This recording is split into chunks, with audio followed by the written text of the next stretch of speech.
படிச்சவனும் இந்த தப்பு தான் பண்றான், படிக்காதவனும் இந்த தப்பு தான் பண்றான். ஒரு புரிதல், ஒரு நாலேஜே இவனுங்களுக்குலாம் வந்து கிடையாது. எந்த இடத்துக்கு எந்த மாதிரியான பீப்புள்ஸை கூட்டிட்டு போகணும்னு. ஒரு லாயரு கோர்ட்டுக்கு போறாரு, அவருக்கு அங்க வேலை இருக்கு, அதனால போறாரு. அதே லாயரு மருத்துவமனைக்கு போறேன், அங்க போயிட்டு ட்ரீட்மெண்ட் பார்க்க போறேன் அப்படின்னு போவாரா? இங்க இருக்கிற டாக்டர் நான் வாதாட போறேன், நான் வந்து இந்த கேஸுக்கு ஆஜராக போறேன் அப்படின்ட்டு கோர்ட்டுக்கு போவாரா? போக மாட்டாங்க. ஏன்னா யார் யாருக்கு எங்கெங்க வேலை இருக்கோ அவங்க அங்கங்க தான் போவாங்க.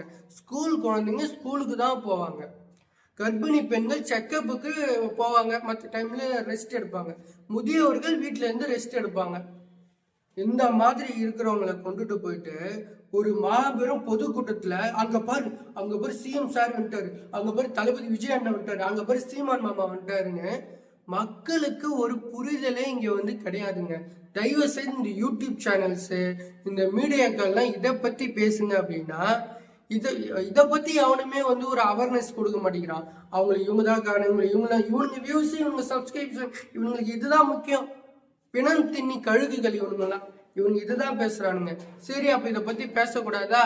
அபிஷியல்ஸ் நியூஸ் சேனல்ஸ் எதுக்கு இருக்கு? அவங்க பேசுறாங்க, அவங்க வந்து உடனுக்குடன் ஒரு நியூஸ் கொடுத்துட்டு தான் இருக்காங்க. அதை நம்புங்க.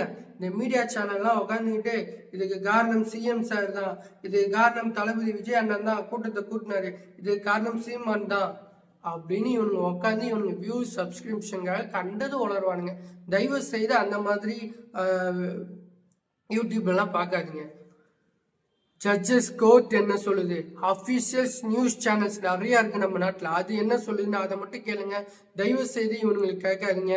மக்கள் எல்லாம் விழிப்புணர்வா இருங்க. மக்கள் மைண்டு, இந்த செல்ஃப் மைண்டு, இந்த செல்ஃப் டிசிஷன் இருக்குல்ல, நீங்க தான் காரணம். அதனால ஒரு முன்னெச்சரிக்கையோட இருங்க.